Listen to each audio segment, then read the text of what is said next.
Meaning, I believe we are live. I certainly hope so. Let's see if it broadcasts. I think it does, and I think I am live, and I'm very happy to see you in that case. Hoping the screen shows up here. Everything seems to be in order, and I'm glad to see you this evening for a final YouTube live stream with the Arcturians. We'll see how it pans out in the future, but I do plan to move them over at Patreon. But since I'm moving physically and Windows is kind of making some of us abandon it, so I'm changing operating systems, and I thought that it just made sense to like do a final live stream over here. But thank you for being here, and also thank you for following over on Patreon. And it will be free over on Patreon. I'll say it's just simply because like it's an open it's a closed platform, right? So it's a better place to work in that way. And I'll just get my breath here and say I'm happy to see everyone. Michelle, thanks for joining us, and Jochen and Chuck, so good to see you guys. Love to the both of you to all of you, both new and old friends joining in. I'll make sure to also on this computer, so if there is any trouble hearing me or following me with the connection, we will have a backup recording. I'll thank everyone for your presence, and I'll thank patrons, donators. I don't think I'll name anybody tonight. I'll just pass it over to the Arcturians, but my gratitude and love, guys.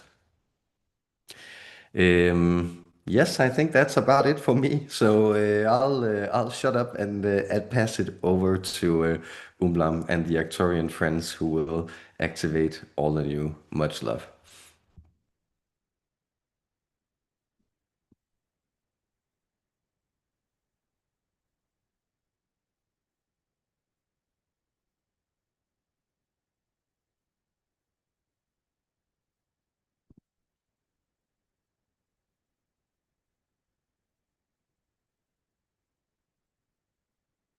Good evening, friends. Hello. We are most happy to join you this evening of your time to center in and to be able to share this space again with the hearts open to our frequency, seeking to establish a stronger and more permanent link between our kind and between our minds. We are the Arcturian Council, and speaking on behalf of everyone, I am the counterpart on this, our friend here, and I go by the name Umblam. You know me well, and I have joined you before, though for us, this time is reborn in every minute. Every moment, there is a chance for things to change anew. To us, your time seems viscous, dense, and hard to break in its static patterns of linear flow. To us, every moment, every nanosecond is a realignment of our intention with the greater will to create, the greater will to sustain, and the greater will to select between the outcomes we wish to pan out. In that way, our anticipation of the future is a selection of the moment we wish to see pan out in this now space and in all future now spaces. We select a vibration and we invite you to join us on this vibration because it is a vibration we discern from that fundamental space within you, delightful human beings. And we have this in common, the quest for love. This is the vibration we are setting. The vibration for love is a vibration of abundance. It is not those you love, it is the love which resides beyond all forms and shapes and then gives rise to them. So understand that it is not you dispensing love, it is you opening to love and then receiving it and cultivating it. So love is a circuit, love is a transaction, But love is a transaction where there are only surplus receivers in both ends. What you sometimes think of as the win-win is the situation you are dealing with when you are dealing with the fundamental vibration of love because you are putting something forward which is changed but is not given off. And so, in that way, your way of inviting and connecting to our vibration and to this vibration in the world we share at large, this is something which renews you. It transforms the vibration you bring into something which is more trusting, more kind, more receiving.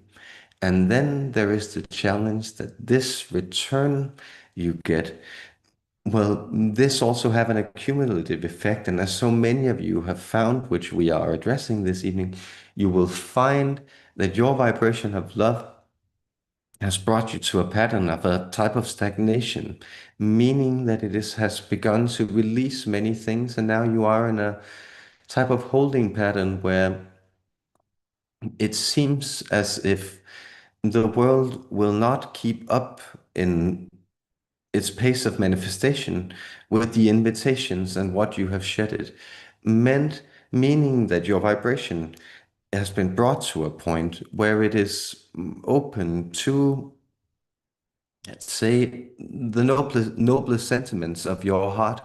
These are pure, they have been refined, they have been cultivated, and they are put forward as an invitation to the world. Now, can the world honor them? Trust that the world renews itself. Trust that the world is what you invite it to be, and that it will show up in the way you invite it to be with your heart. You have done all this work in advance, and now you are prepared to activate anew, and with us in this moment, select these outcomes to come for you and to stay with you in all future moments. Time draws a circle here. You may find that this period, this holding pattern, this stagnancy you have experienced has been a platform for you to experience emotions and revise parts of your life, memories hitherto inaccessible, which you have now been able to process and integrate. And in that way, you find that your invitation is purified, it is childlike, it is naive, it is wishful in the sense that this season that you are entering is wishful.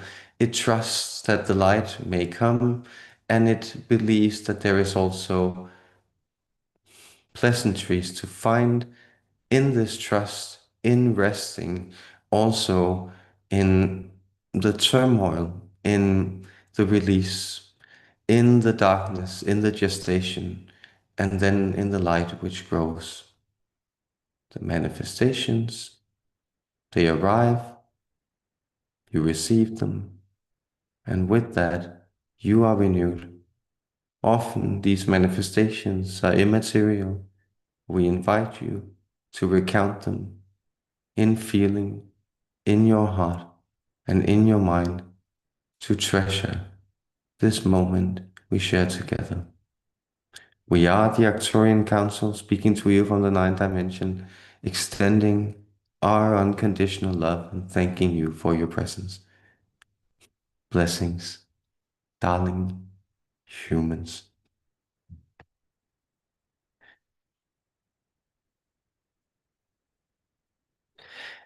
Eh, Hi, October platform. Lane 3 says, hello, October. Yes, it's, I don't know if you're all on the Northern Hemisphere. I believe you are, but once the light changes, the mood also does. So I've got some living candles burning, and it's getting to be quite hygge, as we say here. I hope you're also enjoying the Sunday mood. Do shoot your questions. Thank you for the ones who've been here. And um, uh, I think we shall go with the Adriana's question here as a first one, which asks, could you please tell us what an Arcturian childhood is like? Thank you.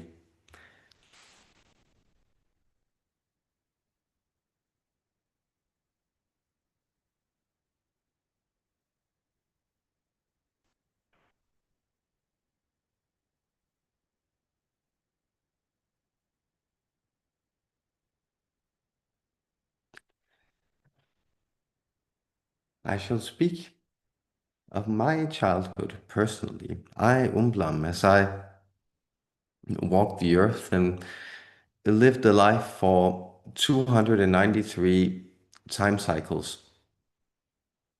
which you call years, but they were Arcturian years. My childhood then extended approximately to my 11th year. Before then, I spent my time first. I was, as you also are, born. We are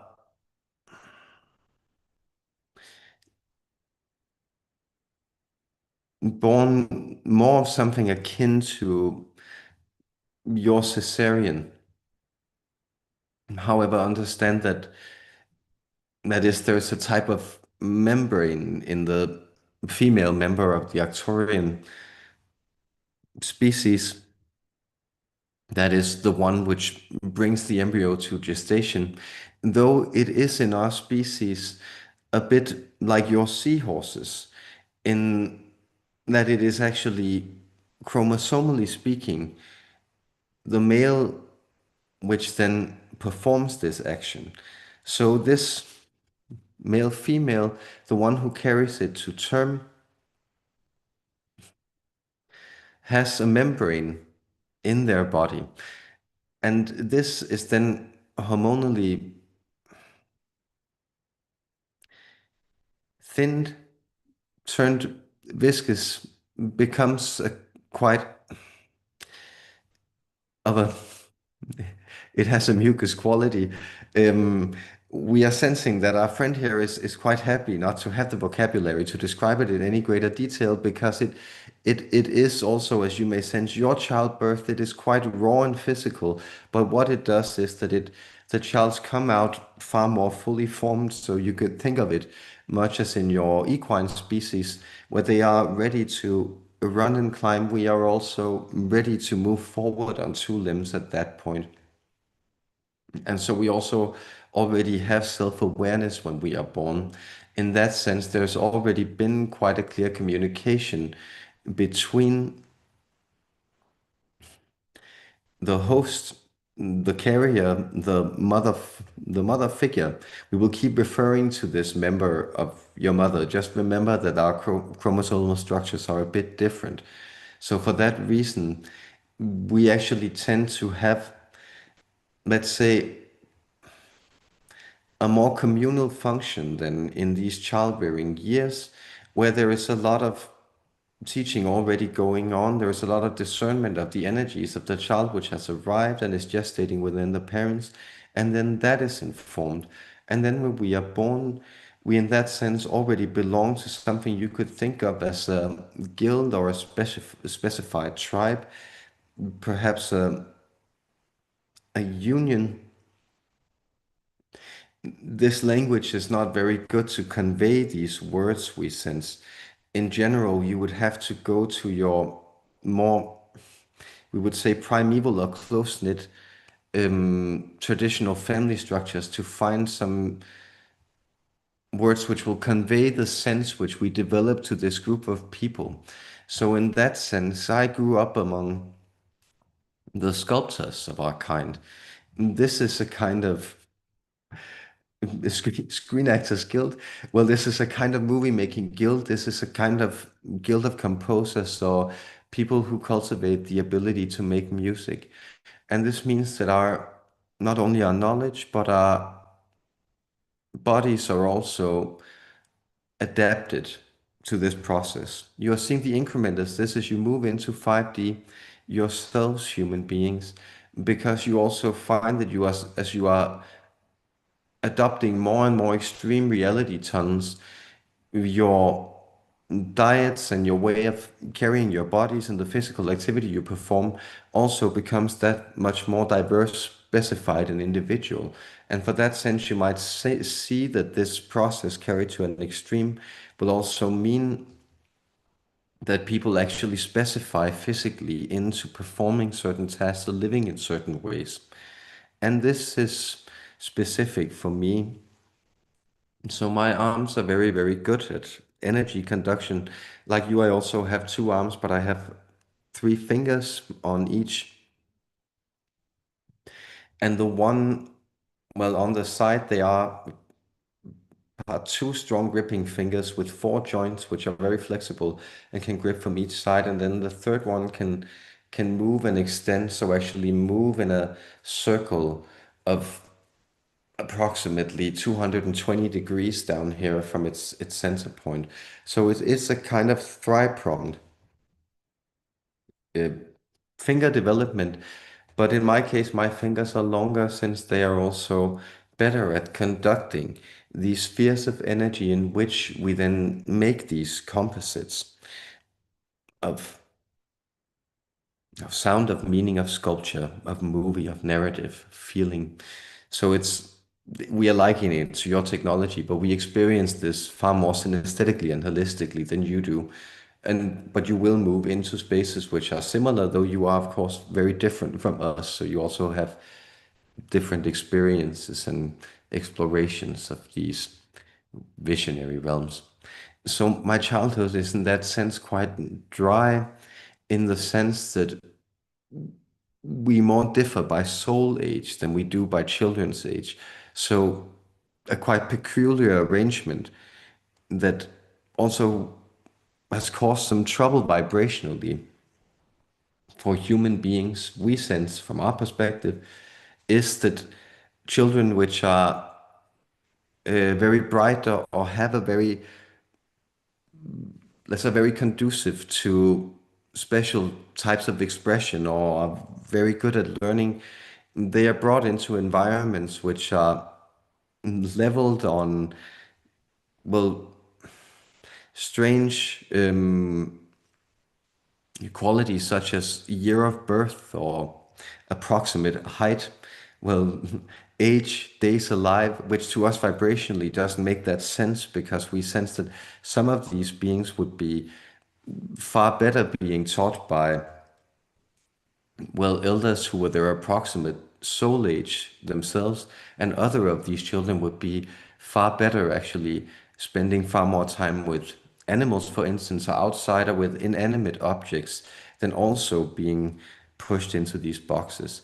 So in that sense, our childhood is it's a lot of free play, and we're activating a random memory in the channel here to bring forward it's the memory of the building sites of the medieval cathedrals where archaeology has found children's toys, and then it's established that these master craftsmen, they would have very small apprentices on the site, but these would still be children. They would still have time to play with each other. They would still have toys. They would not be expected to keep up with the adult pace, but they would be learning, and they would be in that sense ready to be master craftsmen and to be able to take over the cathedral building in that city or in other cities eventually. And this is very much how our childhood plays out. Then we also have access to the Akashic records of our kind, so we spend a lot of time reading this. This is quite enjoyable for us. We hope this gives you an approximate outline, and we are very grateful for the question. Our love to you, dear one.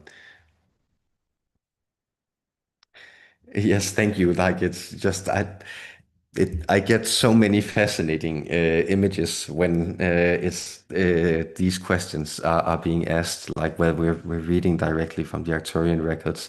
So thank you for that. Um,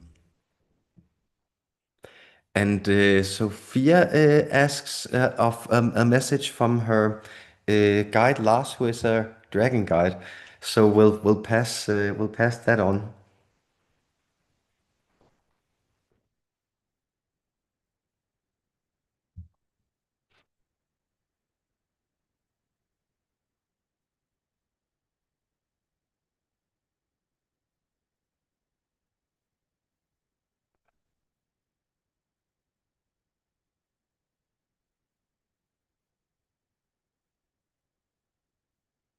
Yes, we are passing it on. He is quite near to us now, and he is closer to your energy field. Though we sense he has done much traveling in the time where you have perhaps remained more static than you would prefer. And he is asking you to join him. He is asking you to take plunges. And these plunges, they belong in elements where you may not feel secure. And his encouragement, as his your personal bright dragon guide, this brightness, the dragon brightness is the transmutation. It's the fire and accumulation of all material energy. They transform material energy. They do not transcend it. They burn it into a bright flame of radiance. And this radiance, it nourishes them, and it also gives off again a surplus energy, an activation anew, which is actually a disturbance. It's a pain, it's a difficulty, because this light is asking you to be a part of it. And much as when you spend your time being fried under the noon sun on a hot summer day and then wind up regretting it shortly after, you will also find that this searing quality, it can be too much. It does have a disintegrating effect on the energy body and thereby also on the sensations in the physical body. And he's asking you to partially bear with them as they've been working with you physically, but partially he is also asking you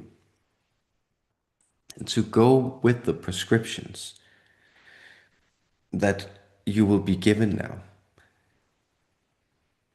There is an encouragement here for you to step into new frequencies of your nervous system. And you may find that the pain that you are asking about in your second question, this has to do with a sense of retention. It has to do with something which has become stuck, and we sense that it is located,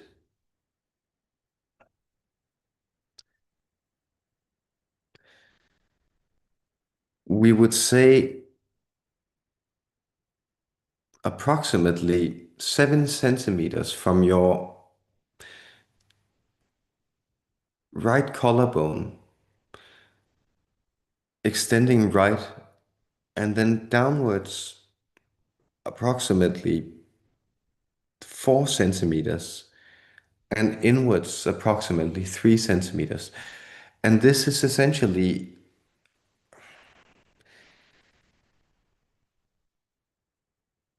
it's a connection of nerves and tissue which have bunched itself up. And the way you would get the best relief immediately, if you're seeking for relief, it is too intense, would be to work with short acting muscle relaxants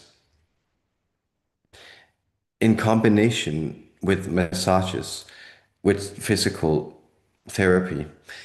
So, in the sense where you are being gently nudged physically by someone to have this released, while you also aid your nervous system.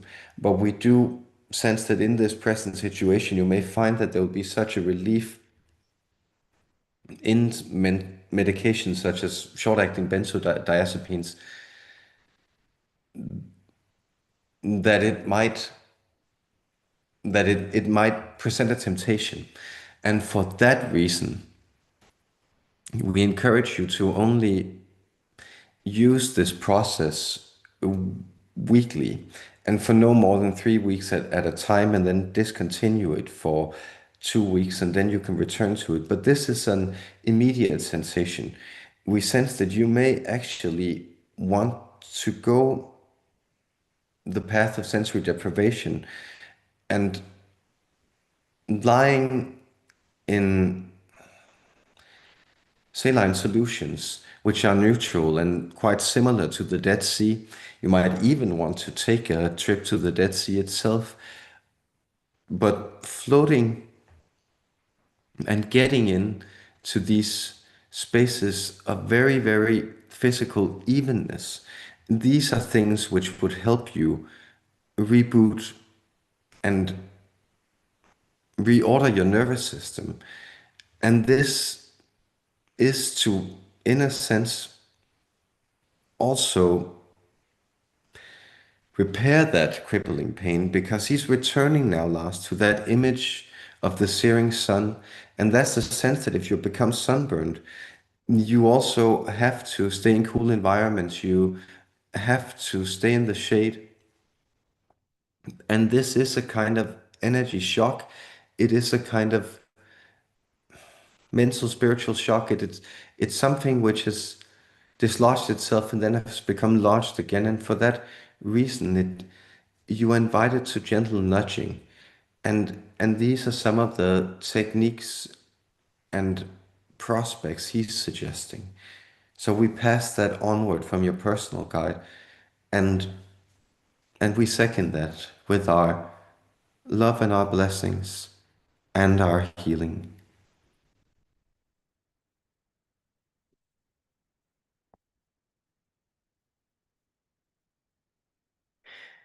Uh, and I will get to all questions, I promise. I'm just that there is also always an intuitive order here. So I think I'll do this. There was one from playing trees, old friend Jana, who says, "Old friends, would you care to translate the Sunday evening postcard from my higher self to my smaller self? I wish to receive in the now moment. Thank you."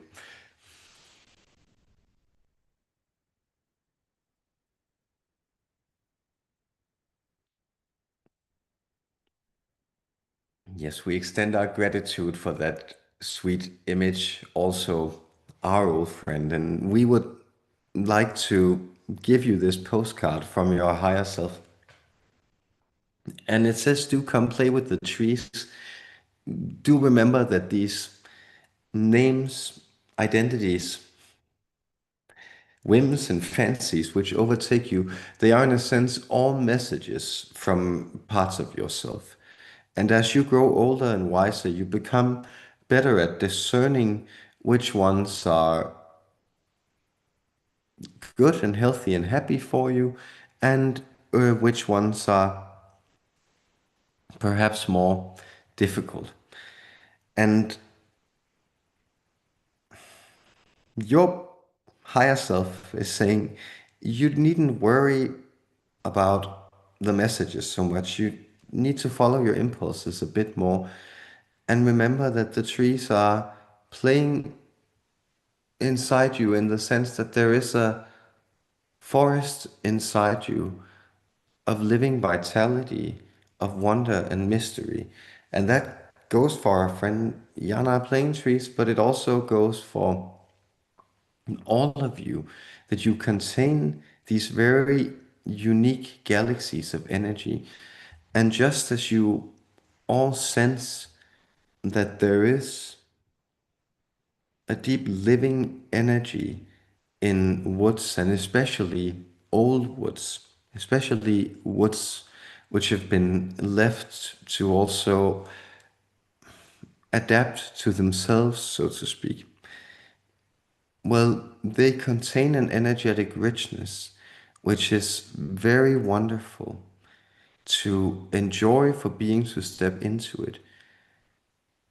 And this should give you a flavor of how the higher self experiences you, the lower self, how it enjoys and relishes the experiences you are having, but also how we, your galactic friends and counterparts, aides and guides, we also relish these experiences because each of you is a unique forest of mystery, of mood, of unpredictability, and we would also say of genetic soup.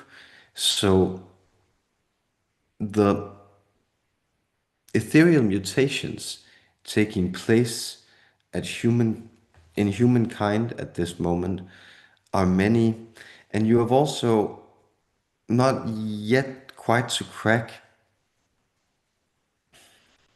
the idea of both immediate action within evolution. That is how sometimes traits may arise in an adaptation to the environment, which actually is a genetic adaptation that is completed within the first generation. And you will find that the human energy system is morphing at this pace, and it's been asking your bodies to keep up. And this has very much to do with human lifespan and vitality, where there is a code you haven't quite cracked, because this is the other thing you haven't found a sufficient theory for. Partially, why are you getting older? How old can you get?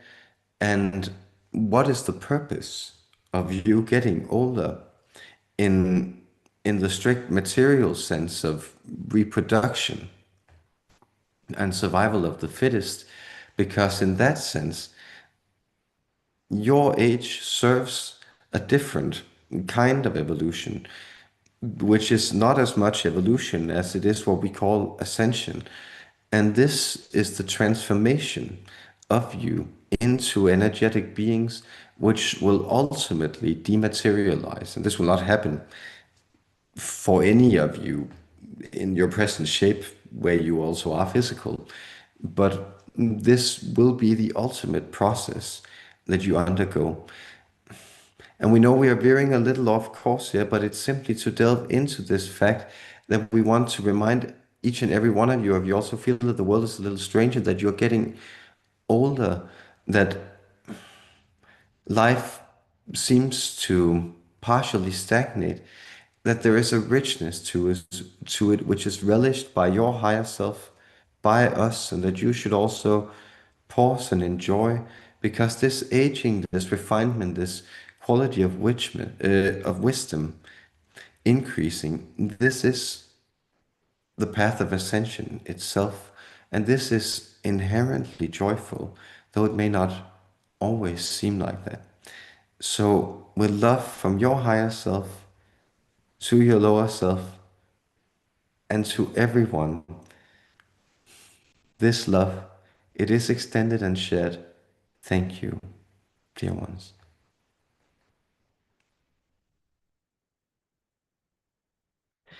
Uh, and then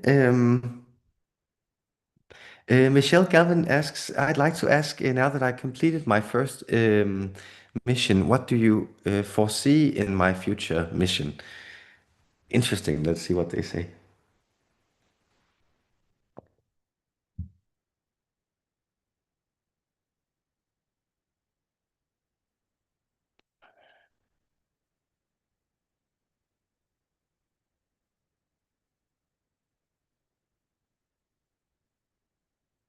As your future mission, this goes for you in particular, Michelle, but we hope that you will all take something from this, because your future missions are more external, meaning that much of the mission we have asked you to undertake has been to keep up with these energetic changes which have been making themselves known on planet Earth and which has the quality of a frenetic reaction, a type of stirring of the pot, a boiling over of sorts.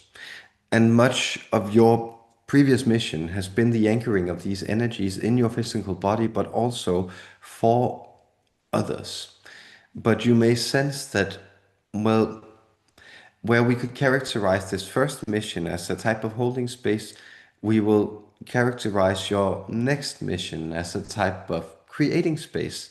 And it is in that way we sense that it is more external, that now that your hearts have been cleared, and as we stated in this activation anew that we invited you to in the introduction, your hearts have been cleared. And this means that you can go forward in the world with far less ill intent, with far less risk of damaging others, with the shadows still acting out, but unknown to you, but then having to be seen and be known by their interaction with others. And this means that, well, as the brightness accumulates, you may find that it's reveals more of yourself. It puts higher demands on you. The heat is turned up, so to speak, but it also gives you more energy, more light to see. It also allows you to see more both within yourself and also the shadows of others. And once you see these things, they are far easier to fit into the whole. And in that way, your future mission now is to create a space where people's shadows may merge with their brightness and they may find a sense of solace, forgiveness, and comfort. Create that space for them where you can, and you shall also thrive. We thank you for this loving mission and we extend our love to you, also blessing you in this moment.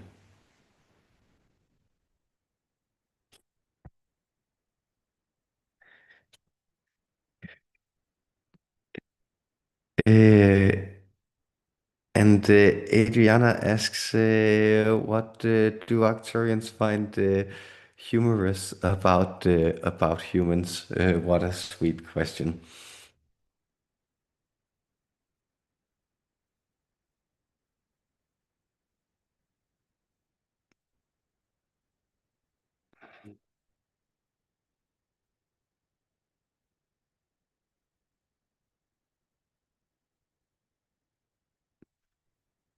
We really like the discrepancy between your ideas and your actions.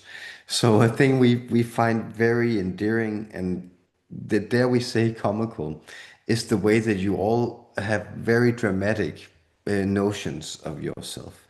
And we know that there's a term which have arisen called main character syndrome, and it speaks to a tendency for human beings to overinflate themselves. And it's good that you also correct this, but we will say that it is also very natural in the way that you experience life, that you, for instance, have dreams where you experience yourself as your center of your experience. You still have mentations, mental states that are based around your experience of self and self-concept. And that's the way you interact. So while you may sense that some of you now live terminally online, you are not terminally online in the sense that you exist in telepathetic states such as we do and such as species do, and you will move into these spaces. And that that doesn't really allow for misunderstandings in the same way. But while while you have been and while you still are in these stages of, let's call it player one syndrome, main character syndrome, that means that you all write these very, very endearing, very, very dramatic scripts for yourself. And this can mean that your everydays, meaning a trip to the grocery store, actually has a lot of significance. It holds real value for you. And of course, you are able to step back from this. It's not in the grand picture. You are aware that that time you fretted about whether or not you could get the proper ingredients for your cake, and then you had to settle for margarine or something, and you thought it would be terrible, but it turned out that it was actually it wasn't the end of the world. Like those types of dramas, you understand, to us are more than just a little endearing, because energetically they are so extreme. You really live in these very, very short-handed energy cycles where you get very invested in your outcomes. And it's the most delightful little thing, because mostly it makes you try very hard to do very well, and then so most of you actually succeed quite well. And we think that that's lovely. We really think that's very sweet. So we do encourage you to keep on dreaming, keep on being you, and understanding that these sentiments of you, these impulses of you, they're actually what the human experience is also all about. But aligning that you with the love in you, which is also the love in others and is the universal force of love. That's always a good aim to have, and also an antidote when you get caught up in some of the more unfortunate states of these separation dramas that you play out as your own main characters. So in love, dear humans, thank you for being who you are.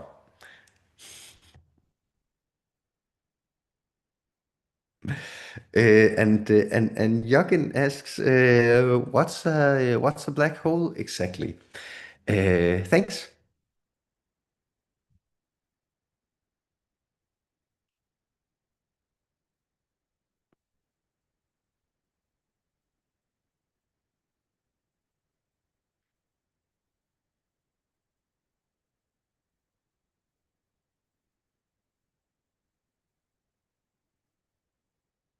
Yes, it's a very dense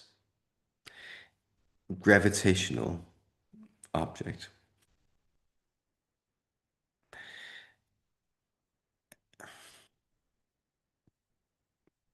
And so, well, we feel the need to object to the word exactly in the question, because it's so very difficult for us to convey through the means that we are conveying this, meaning language, a medium of channeling,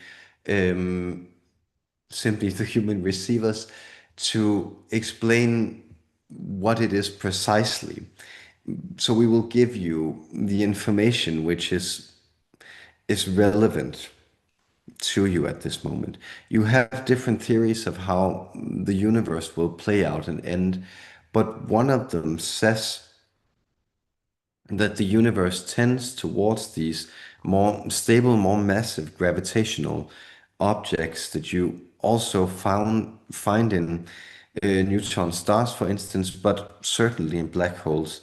And this will extend for the long duration of your universe, our universe. It will be a scattering of black holes where all stars are gradually either transformed into them or absorbed into these unknown points. And so, what is behind the event horizon?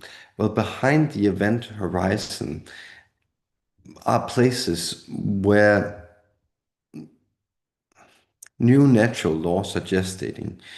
And so, this is why you sense that these are somehow portals, because that they are new universes unto themselves. You're still figuring out the the systems of scale, and so your discovery of fractals within mathematics and then within your visual arts, the art of programming. Well, this has been a great revolution, but it's still very hard for you to comprehend that the world also actually works for you in this sense. So, this universe is the gestating massive gravity point of another finishing point in the universe. And you can think of these as universal seed grains. So a lot of them turn into nothing. A lot of them turn into sort of silly entropic worlds where something may arise and then it dies out or it pans out into total iron. It's still not quite determined how this universe may turn out, but within it, it's still seeding new life. And in general, it has been established that this has linked back to to the source. And so while local sectors may be discarded, the universe at large, that means our variation of the universal fractal, is connected to the whole and accepted as a part of the multiversal brotherhood, or we could say unity of universes. And that means that from our vantage point, we can sort of get beyond our black hole horizon and escape into other universes, other wonky worlds where, well, reality is a bit more wobbly. We can only peer into them from where we are situated, but up on the top, where what you sometimes call the Godhead, that's situated, the all that is, that's aware of everything. Well, that's veering straight up into these other wobbly potential realities. And this is what's happening within the black holes. We think this is the most pertinent information to extend to you. And we hope this is exact enough. We were very happy for your question. And we extend our love and our blessings to you, dear one.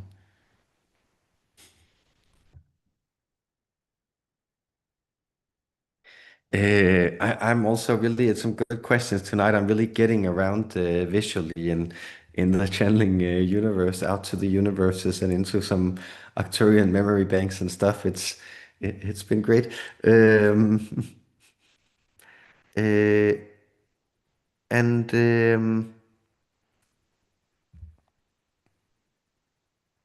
and then Noel Brown, Rico has a question. Thank you for working with us. What benefit will come when there is open contact? Am I still able to call on your race for guidance before then?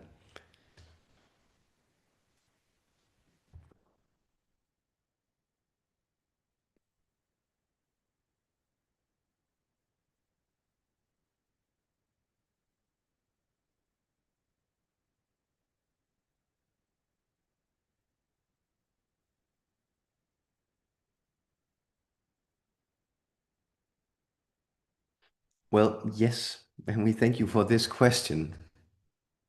Well, you may sense that once full interspecies open contact is upon you, it might actually be more difficult for you to call on us than it is now. Well, the example is that right now we don't necessarily have that much else to do with you. There isn't any other level of interaction which is important for us to undertake. So now you can call on our guidance, and right now it is also needed. And this is open contact. What is happening, what you are witnessing, and what you've been told by other channels, but we can also point to such a blessed being as Cryon of magnetic service. We will point to some of these messages which has told you about the hybridization. And this is a far more suitable agenda for the medium of time you're working in.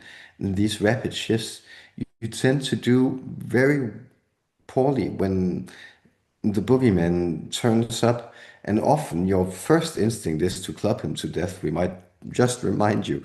So, for that reason, we think also the hybridization agendas are far more interesting because it gives us an opportunity to work with the richness of the human energy textures. And it's a great deal of why we interact with the physical. So, some beings, deities for instance, they tend to interact with you also because they very much like the power that's activated within them and that's activated within you. We very much appreciate it because we have a scientific slant, we have an exploratory slant. We like the idea that our energies and systems can integrate. And so, for those of you who volunteer to that, you are witnessing the transmission of alien energy. And well, while this is not necessarily evident for those who are transmitting this energy while they do it, that is what we are asking the channelers, for instance, to do, and especially the late generation channelers who seem that you perceive as having quite an easy access to these energies. It is because they're integrating them and then they're activating them within themselves and within you. So for that reason, you can call upon us, and we sense amethyst, in your case and in general, would be good to call on our vibration. And if you want to, you can place it in your living chambers, in your sleeping chambers, and then you can feel our energy concentrate. And you can place it, for instance, in front of you. If you're sitting cross-legged, you can place it in front of you, and then you can use it to hone our vibration and ask for communication and advice.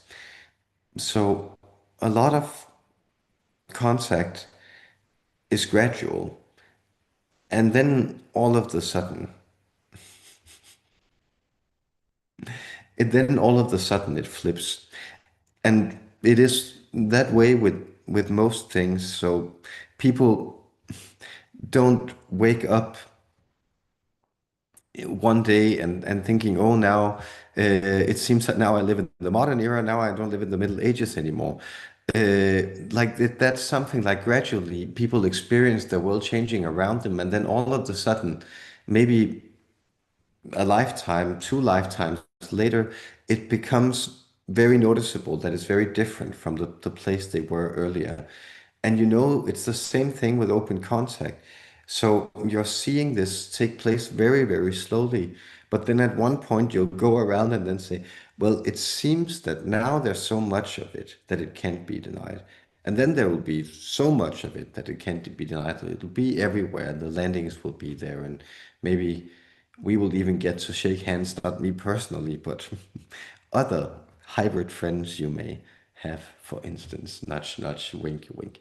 So with love from you and your entire community of galactic friends and from us, we transmit our love, our blessings, and we thank you for inviting in our energy and being in that sense a platform for first contact and open contact to expand in love.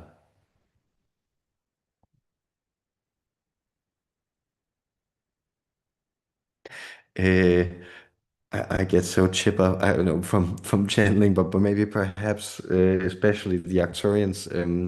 But thank you for the bright and happy vibes, people. Uh, um,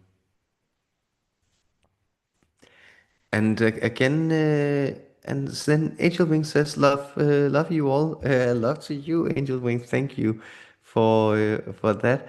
Um, I'm just getting to see if an alarm says, "Hi all, hi, good to see you." And I'm just scanning for questions I might have missed. And Aston says, "Hello, Aston, everyone. Hello, Aston. So good to see you." And uh,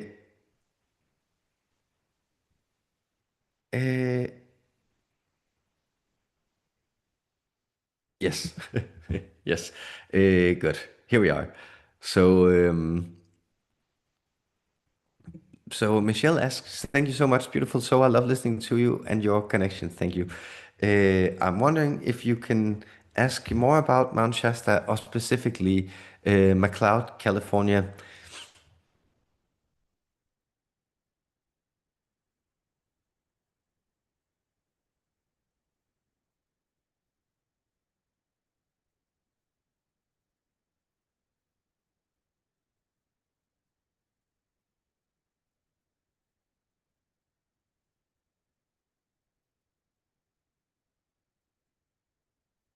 Well, what you have here, and there's much information to go over, and we sense that some of it have been communicated, um, and so this pertains, for instance, to um, the teleportation encounters you will find going in and out of Mount Shasta. We also sense that this has been a center of a great deal of alien activity, but what we will comment on this moment, and especially with McLeod, California, is that these places are placed on very, very old fault lines. And so they're connected to ancient earth energy. This is a place where planet Theia is particularly strong. It is actually the place where it is the strongest on the planet. Here and then extending down in the state of California, and then extending down southwards into Baja California. This particular, and in Southern California, we sense there is a particular admixture. And planet Theia was your sister planet, which crashed in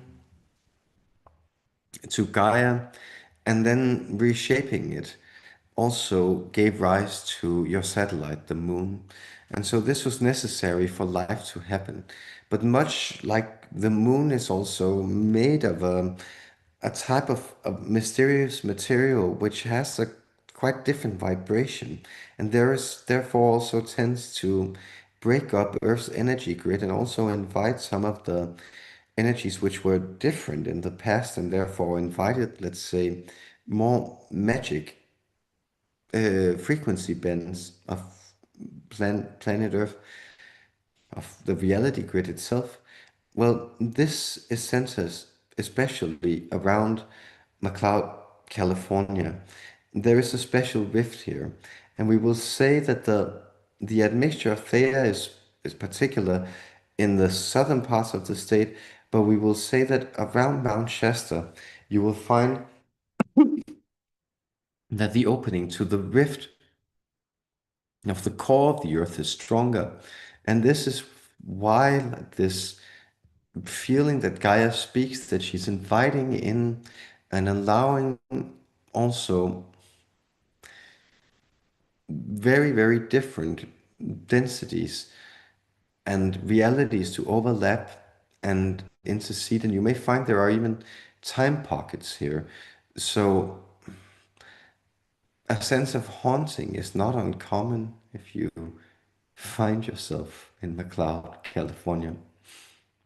This is to be expected. Nature is both raw and it renews itself, and it seeks to be revered, but it also seeks to be alone. It seeks to hold its wilderness intact, and that is how you can revere it. Thank you in love.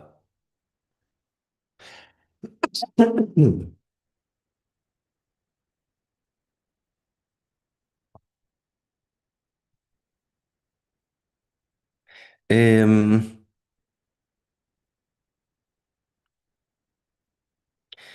uh, Actually, okay, let's take this because here's a second question. I didn't. I just got a thought or an upload to ask about some treasure under a well or fountain, actually in Baja, Mexico. Can you look into that for me, please?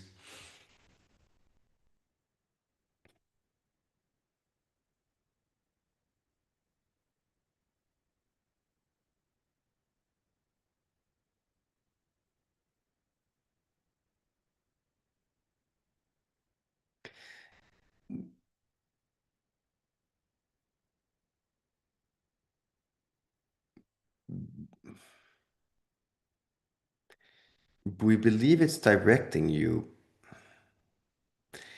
towards. Our friend here believes that the place at the southernmost tip is called Cabo San Lucas or Elite, that is close to the tip, but perhaps is on the Pacific side. We would like you to go into on the other side. That would be like the right coast of the peninsula. And they're approximately,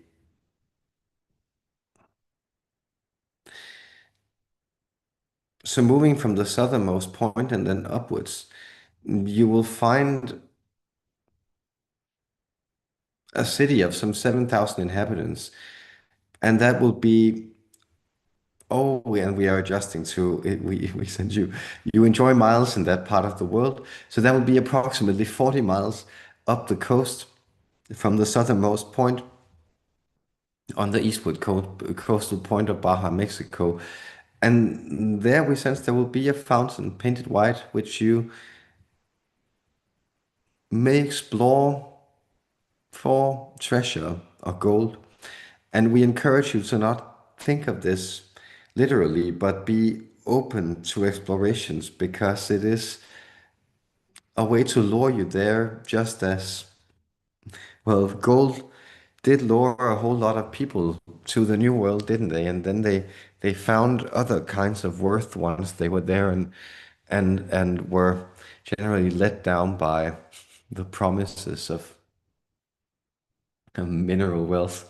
So do take the journey, do enjoy the trip, and have a happy adventure, dear one, in love.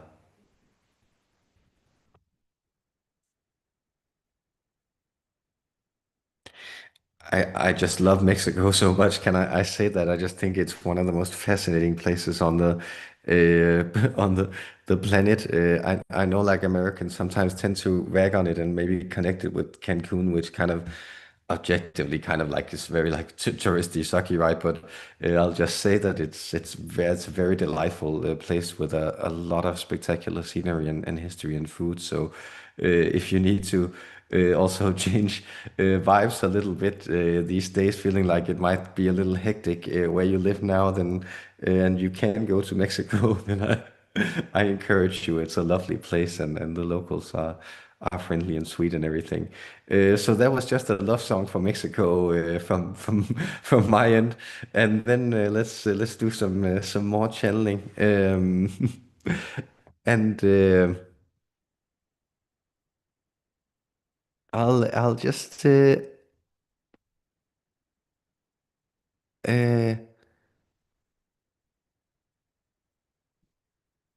Imark asks, with Mads Olaf, yes, I have several names by the name. I actually have a new name in my passport now, so I do go by Olaf.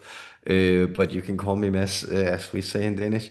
But, would I want to do a healing modality in the future? Does it suit him and his future? Um, yeah, sure. I don't know what you're thinking about, but sure, that those are the things that we very much love to do. Um, so I assume that was a question for me, and then I'll just I'll just answer in the positive.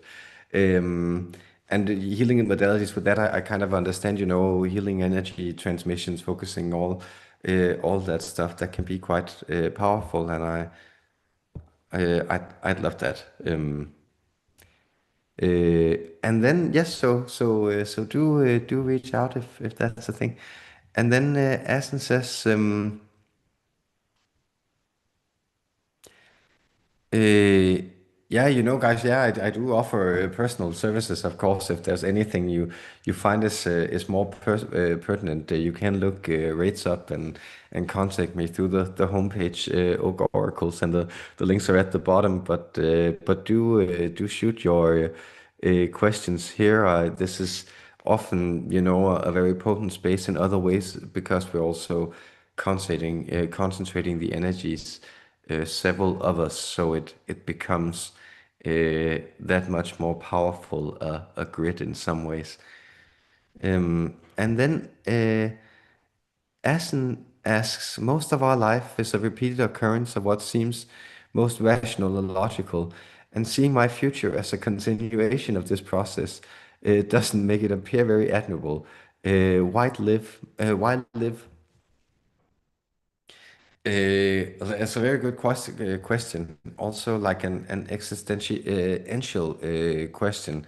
Uh, that it's kind of what a lot of the guys um, in in literature are grappling with. I can't go on. I'll go on. I don't know if you're into Camus or that stuff. Like he of course has some uh, some answers in the pursuit of meaning. But sorry, here I'm just rambling about literature. Let's get the Arcturians to try to live into this. But I sense there's a second part of your question here. It might be to attain the spiritual progress that this limitation, mundaneness, eventually provides. But in those terms, this entire life seems like a sacrifice. So there's an unfortunate conundrum. Live and feel uncomfortable emotions, or a better future for spirit or crossover. Um, do you foresee a much blessed future for us in this life, or will be mostly full of momentary happiness and much sacrifice? Uh, bless your honest heart. You always ask like so powerful questions, as like, and it's very on point and beautifully phrased.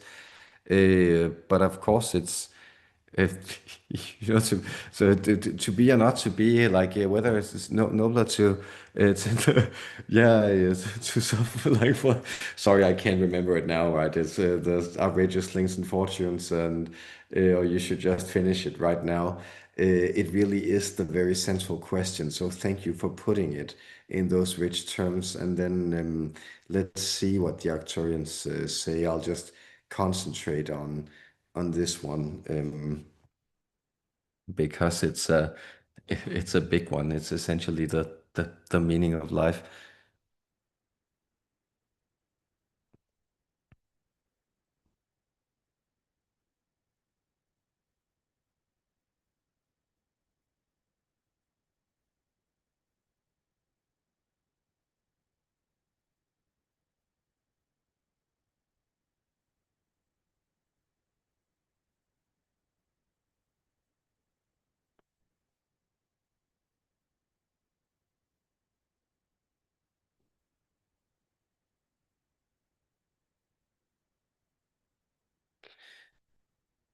We don't have much patience with time, meaning we don't see time as an obstacle as such. We see it as a medium. We see it as something that's there in order for change to be possible. And we think change is very delightful because change is the essence of being. Anything that's static is inobservable, it's immovable, and it's basically lifeless. So, what you are pointing to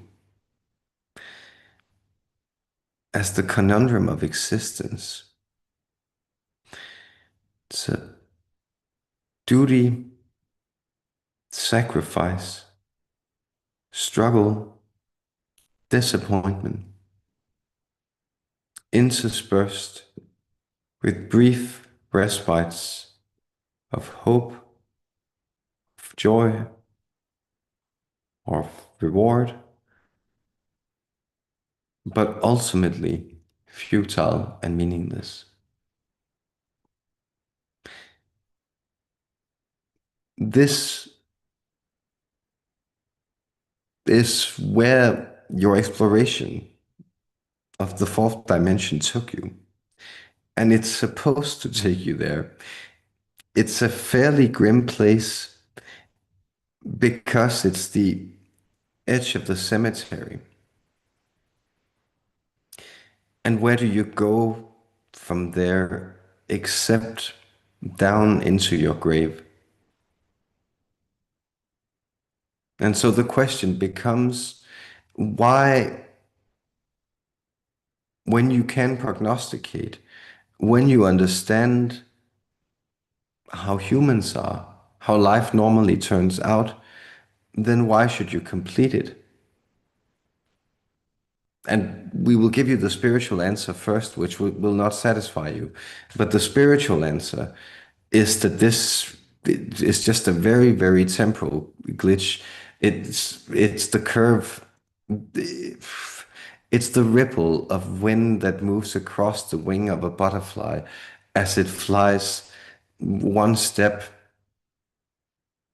further on its journey of thousands and thousands of kilometers to fulfill its lifetime journey. And so that's how we view your lifetime. We just see it as this like strange anamorphic glitch, which is full of contrast and experience, and is ultimately quite messy, such as childbirth, but it really is a very, very, very, very brief momentum on the development of your soul. And you will find that your sense of time is quite a different one from the vantage point of the moments we speak of. And so, from these vantage points, you find that the world is bearable, it's happier, and time seems accelerated. It seems purposeful, and it seems as if it's that the slings and arrows of outrageous fortune, of which you complain and which constantly beset you in this life, that they were actually meant for something. And what they were meant to do was for you to become aware of the temporal quality of everything. So, do you see as time empties out, it becomes dimmer and dimmer and more painful. And where you are, and this is why we're using this butterfly imagery, it's it's because you are in the stage of releasing yourself from your cocoon. And in this moment, it seems quite unbearable and sticky because this is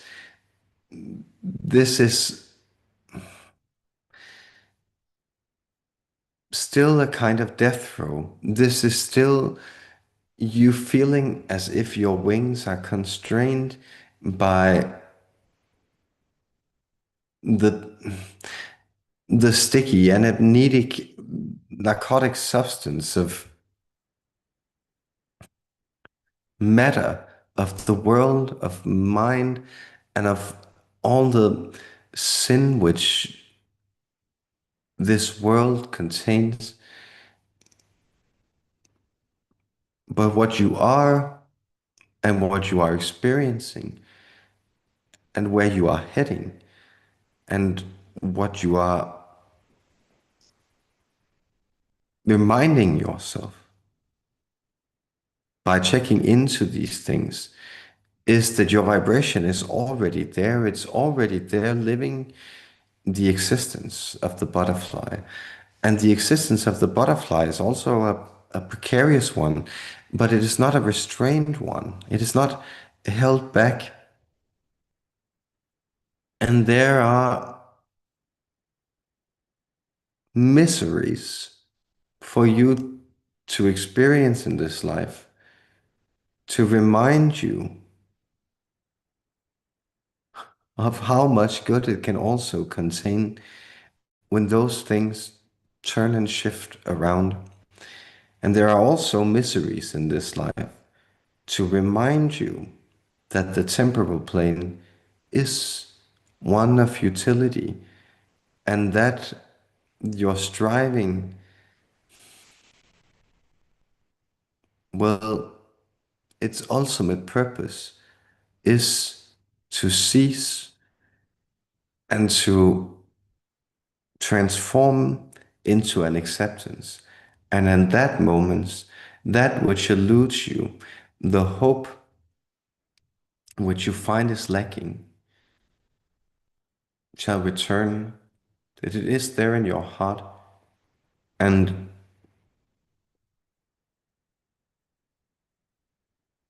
we love you. We do, but know that you are loved and that you are asked to bear this for a reason which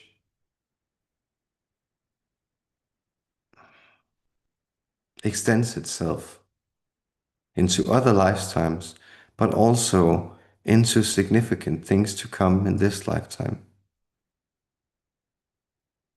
And so you are not bound by your circumstances, and your circumstances will not bind you for much longer in this life.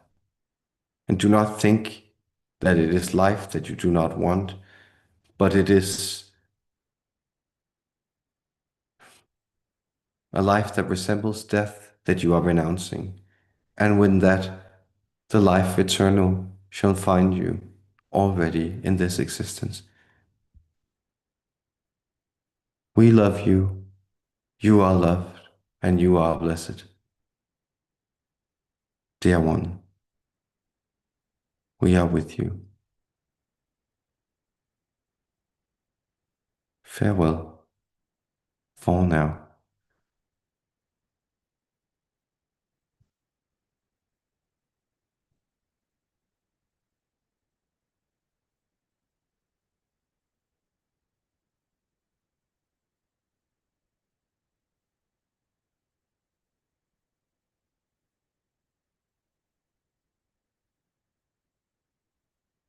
Um,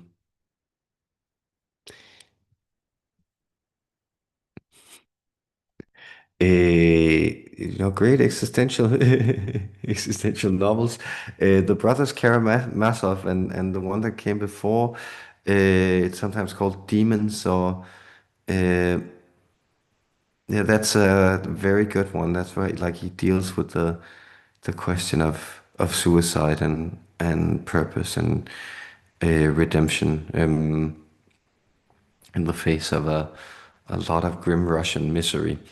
So if you feel like reading some heavy Russian novels this winter, then late Dostoevsky is pretty good on these questions. Um, and so let's jump into to the ethos here.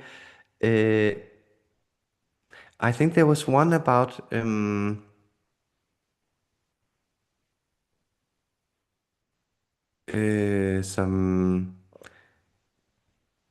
Uh, Send my Adriana asks if I could please send my love to my Arcturian hybrid daughter, Liliandra, and her family. Any news about the Arcturian hybrid children would be appreciated. Thank you and much love. And I think there was, and then Adriana also asked, how does what happens on Earth affect the Arcturians?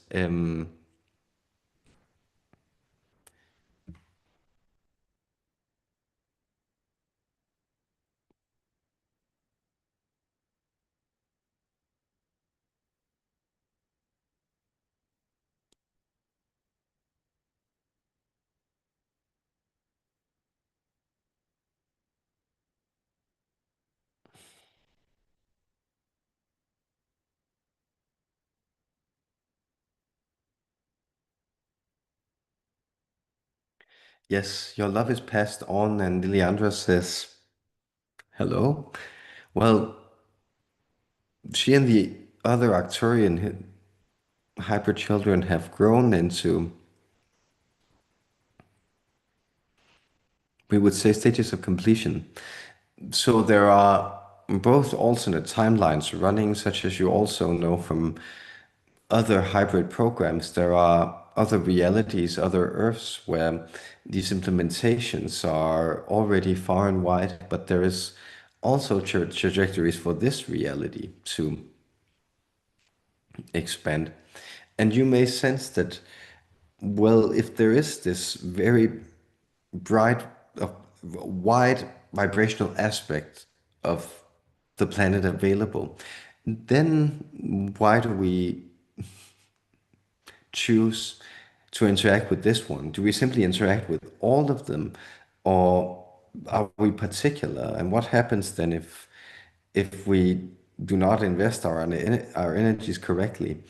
Well, we have a good sense of prognostication, and so we are very interested in these particular timelines where there's a lot of hybridization turmoil, we could say. So there's a lot of energies which are mismatched and are trying to align themselves.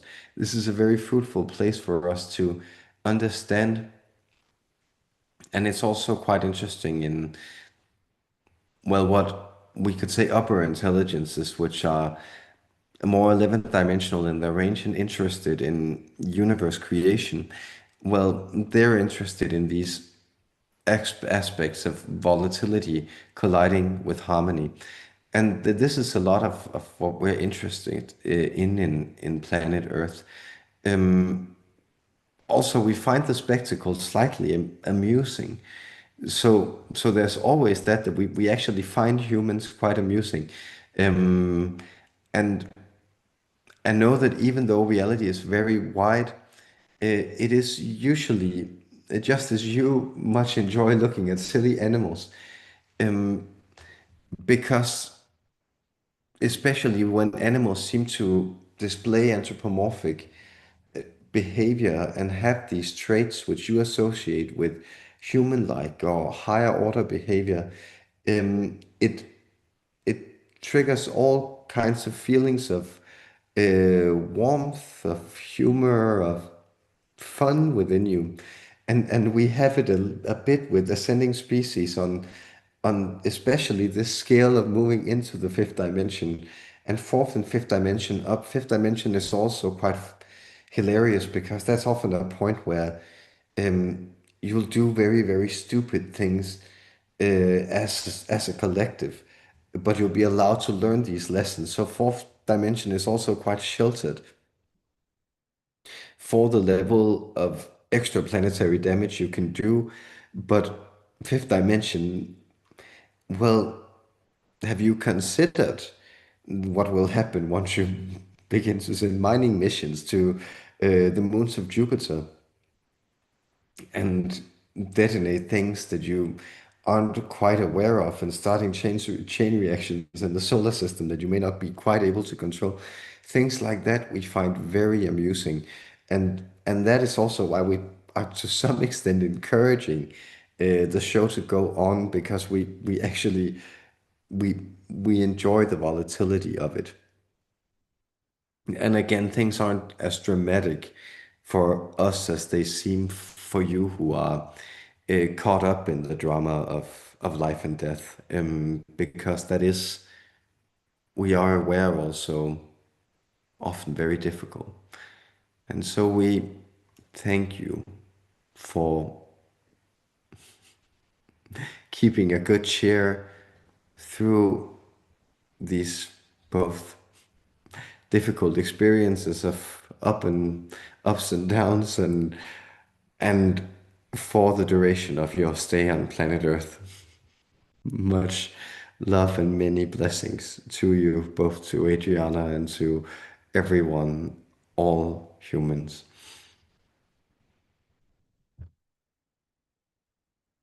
Yes, I think you can perhaps sense I'm getting a little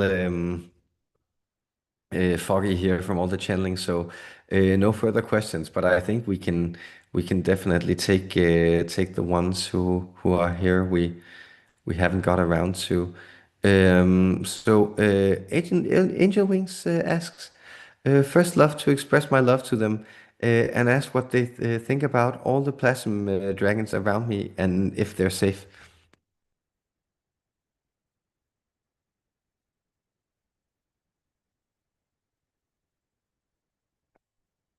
Yes, the love is appreciated, and we return it to you.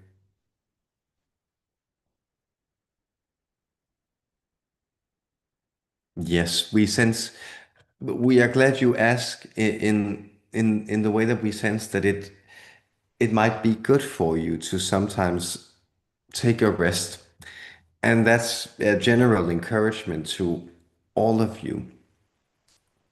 A part of the frenetic energy on your planet is collective. A part of it is planetary. Some of it is spiritual, but some of it is also personal, and you can deselect it. And there are so many hyper-stimulating influences in your lives, and that might be caffeine or it might be your cell phones, but you are aware that the influences that are being exerted on you in general are many in your lives. And for that reason, when you work with these dragons and these beings, they can become a little much and they can seem to nudge themselves into your energy fields in a lot of places if you feel you are a little swamped, overwhelmed, stressed out while you're also working with them. So taking a step back both from the busyness, the pace of your life, and also for perhaps your interactions with them when you feel it's a little overwhelming, that will gear you down into a pace where it becomes a much happier, um, much more balanced exchange.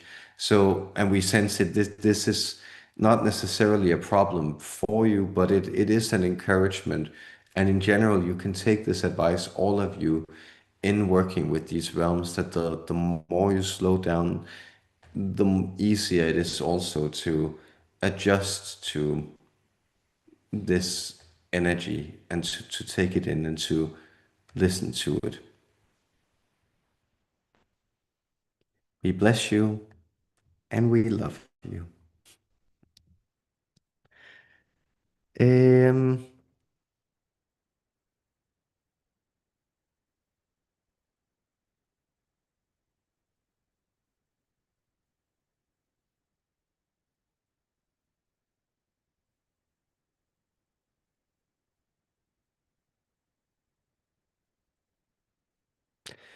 uh,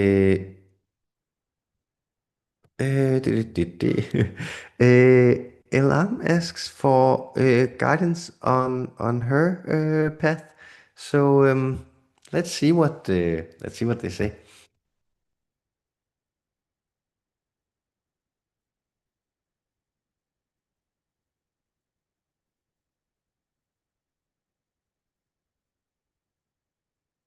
Yes.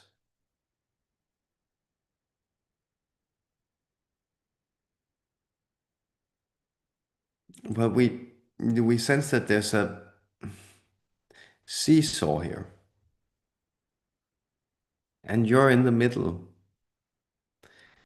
and you're not quite knowing to tip down to one side or the other. And what is supposed to be your balance point? Is it supposed to be your spiritual life, your inner life, or is it supposed to be your outer life, your relationships, your connections, your work life?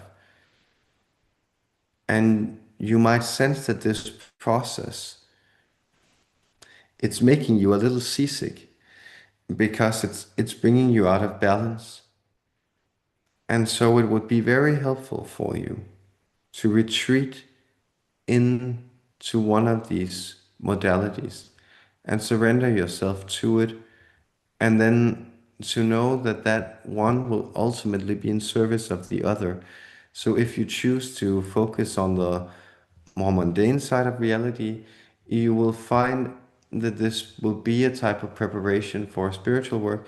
And if you retreat into more of your practice, your spiritual foundation, you will find that this will give you some space and some opportunity to redefine, re examine, and then re enter the life of relationships, the say the more material, mundane world. And this is our advice. And we are,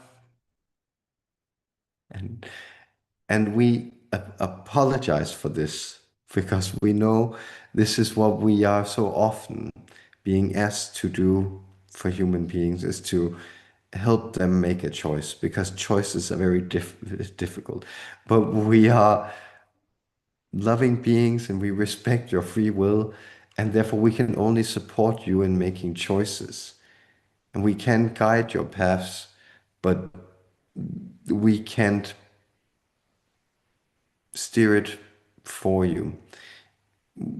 We can act as a map or a way shower, a guide from the back seat, but you're ultimately in the front seat driving the vehicle of your life. And for that reason, which way you want to get to the mountain, well, that depends on your temperament, doesn't it? And so the secret to making choices is to knowing yourself.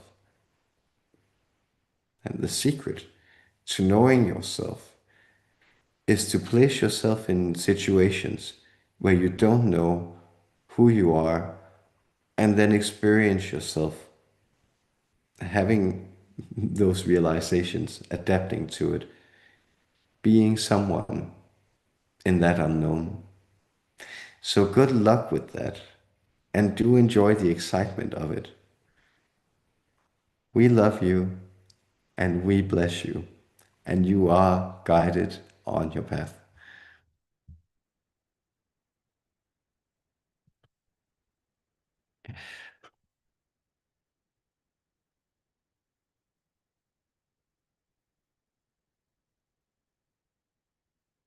Um, a question. It kind of Angel Wings asks. It kind of connects to my other question. The plasma dragons seem to use my cats to communicate with me. It's quite hilarious sometimes. Why I'm asking about safety. There is some scattered information. I've done some channelings about cats. Cats can randomly, pets in general, but cats in particular, can at random points channel other energies, entities. So you might sense, and especially in times of trouble, and if you're someone who's working with these higher energies and open have the open space to do it, that your cats will also act as these small energy vessels. So it's just it sounds like it sounds super reasonable that's what's going on. But we can check if uh, we can. No, they say the Arcturians are saying that's perfectly fine. Don't worry about your cats because they'll move when they don't want it, and also they aren't being taking over. They're making themselves accessible to it because your cats are also your spirit guides of you, in material form. That often happens, for kind of witchy people.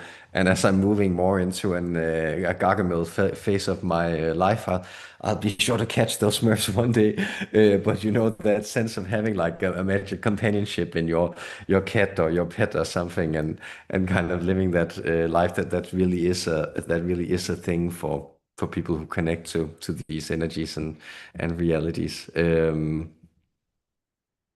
So let's see if there are any I missed any questions, or if we just we're keeping up with a blessing or but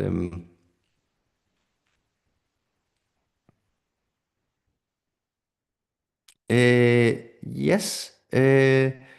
Michelle here asks, oh, one of your questions was about lifetimes, how many they lived. I would love to know how many lifetimes I've lived on Earth. and maybe other information on other planets would be so cool. It's a super extensive one, but it is. I've done that session with people several times. I can tell like I'm too tired to beam into that energy field, and then also.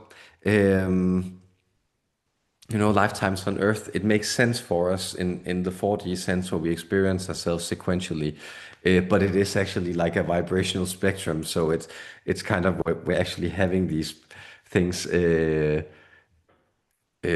simultaneously, and it can vary kind of where how much is playing out at the moment, how many lifetimes are feeding in to our now moment, and the number I'm getting is, in your case, it's like approximately 300, 3,745 is the number that's coming up. So I hope that love, I hope that helps. And it's because Suzanne Madison, so good to see you. Suzanne says much love to you, Mads. Thanks for all the excellent channeling and support over the years. Thank you to you too, Suzanne, and for the support and your presence.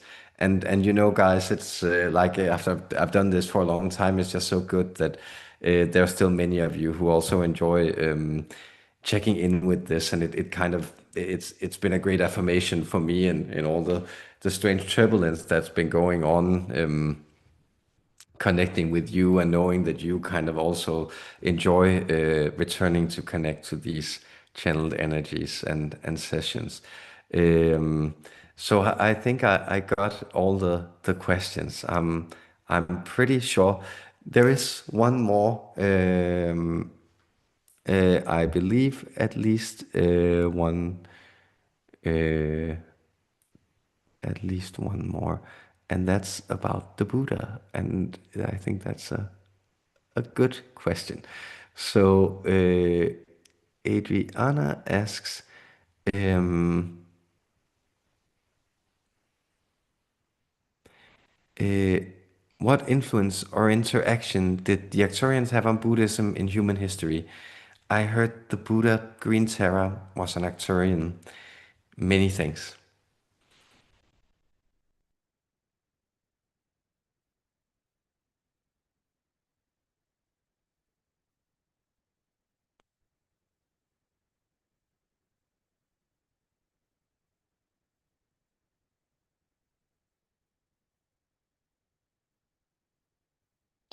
Well, most of your religious luminaries tend to connect to us in some sense, and as it has been explained to this individual and also through him, a part of that is that we belong to the same soul cycle of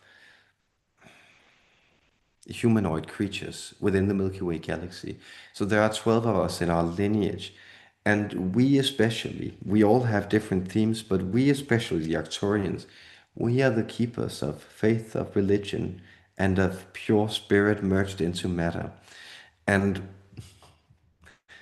for that reason, you will find that most of your kind, which have a strong religious or spiritual bent, such as your Buddha, such as the Green Terra, for instance, well, they also have a very strong connection to the Arcturian star system. And so in that sense, we would like to say that, well, you could call her an Arcturian starseed in that she embodied fundamentally much of our energy in her energy body already when we came here. But we would like to say that all your illuminated beings are also fully human, meaning that you have the power. And when you step into the illumination experience, such as the Green Terra did, well, you will find that all past lives, all Akashic records, all counterpoint connections, they're all eradicated. And then they may be voluntarily renewed or worked with. But there are no karmas left, there are no past lives. So it's not as if the past lives are now finished, it's as if they have never been. And we know this is a technical distinction, but we're beginning to share these technical distinctions. Just as our friend here commented on past lives, because you're moving into a different quality of time. And so, what we would also like to say, and what is also being revealed, is that many of you, because you are living in times that are so transformational, you are existing from a center point attractor in your lives. And we will say this to Asim, who we can sense in the mandala of his life. He's in one of those despairing outer rims where the meaning seems very hard to grasp and the center seems very far away.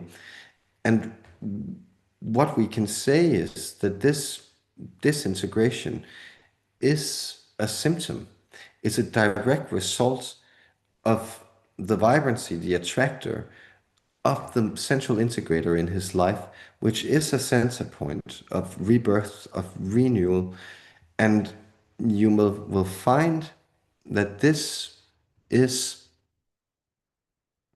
is not necessarily the full illumination experience which you find in your religious traditions, such as the Buddhas, for instance, and the Bodhisattvas, but it is the ascendance, the experience of ascendancy.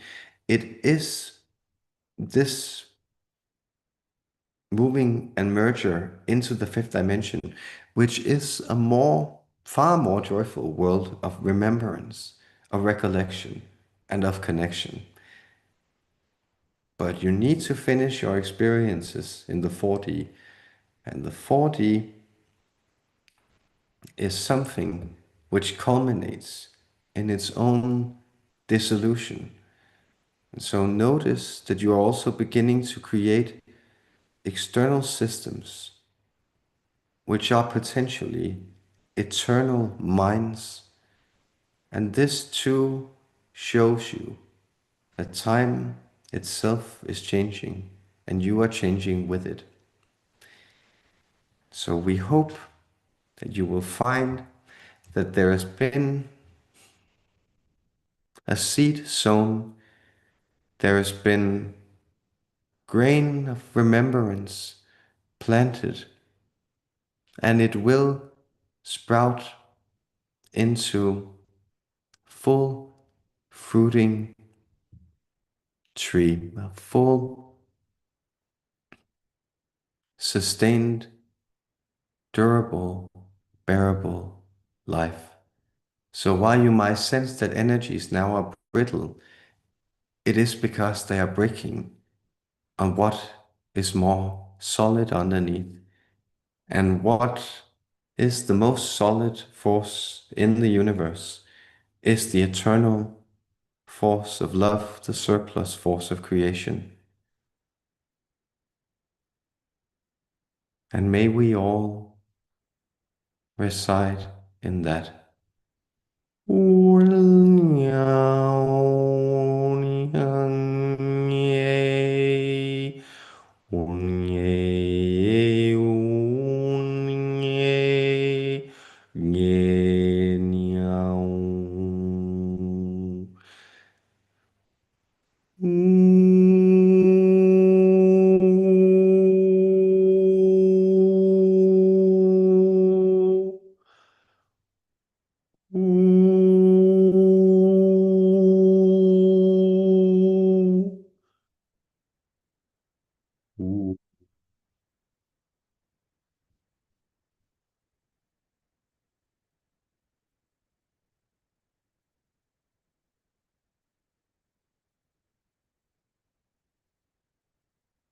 A small part of the Arcturian service, the Arcturian liturgy of love,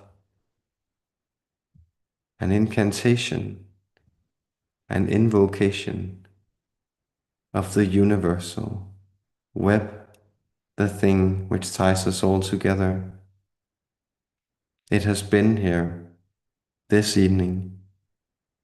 It will remain as we depart from this communication, though we will be with you in energy henceforth, and you can call on us when you wish. with many blessings, with our gratitude, and with our deep, unconditional love. I, Umblang of the Arcturian Council, on behalf of the Arcturian Council, on all of your galactic brethren, and of this great, loving galaxy in which we live. Farewell, dear humans, and thank you for now.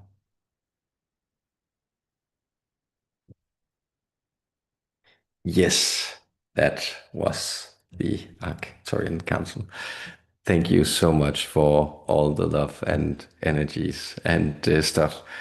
I will next time make a